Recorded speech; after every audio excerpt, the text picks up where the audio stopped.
How do I have real friendships? What does that look like as an adult? It seems like we just don't have real friends anymore, not like we did when we were kids. But if we start looking at what it was like and how we got those friends when we were kids, there's sort of a formula to this. And maybe this will help you out a little bit, or if you like formulas, maybe that'll help you out a little bit. It is time plus proximity equals a relationship. If you want to have relationships, we can't be spending our time with a million different people. We've got to decide that this is where I'm going to spend my time, and I'm going to be intentional about putting in effort to stay with these people. That's something we just don't do anymore. We try spreading ourselves so thin and having so many relationships, at least us extroverts do, that we don't have these real relationships. But when you were kids, why were you friends? Because you played on the same Little League team, you danced at the same company, you lived in the same neighborhood, you went to the same school and were in the same class. That's why you had friends. You had a ton of time and a bunch of proximity with each other, time around each other, and it developed into this relationship. Relational discipleship is based on having real relationships. Not the surface level type, but the time that as you spend more time together, it sinks a little bit deeper and a little bit deeper. That's the type of relationships we want to develop as adults, but also that's the type of relationships that if you are trying to make a disciple, the way that Jesus did in relational discipleship, you need to make sure that you spend the time.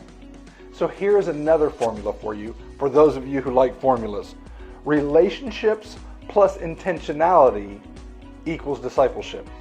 Now there's a couple ways you need to think about this. The relationship we all get. So we've learned time plus proximity helps us get the relationship. Now that I have the relationship, I need to have the relationship plus the intentionality.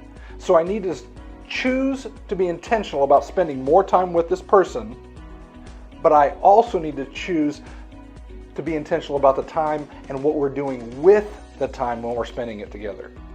Now, if you're trying to make a disciple, you are trying to do things that will help them understand Jesus and draw nearer to him in their relationship, to become more Jesus-like. If you're trying to have a friendship, you just hang out and you're talking about whatever. But when it moves to that next level of discipleship, now is when you have to decide, okay, when I am with them, and this normally happens in friendships or out of friendships, is, okay, this time we're just hanging out and we're just being friends. But we're setting up this time to where we dial in and we come with a goal in mind. And the goal is to be more like Jesus. So when I come, I start thinking about, okay, let me evaluate them like a coach would evaluate, right? Where are they in their relationship with Jesus? And normally I can tell by the things that they say, the things that they're doing, or the things that they don't do.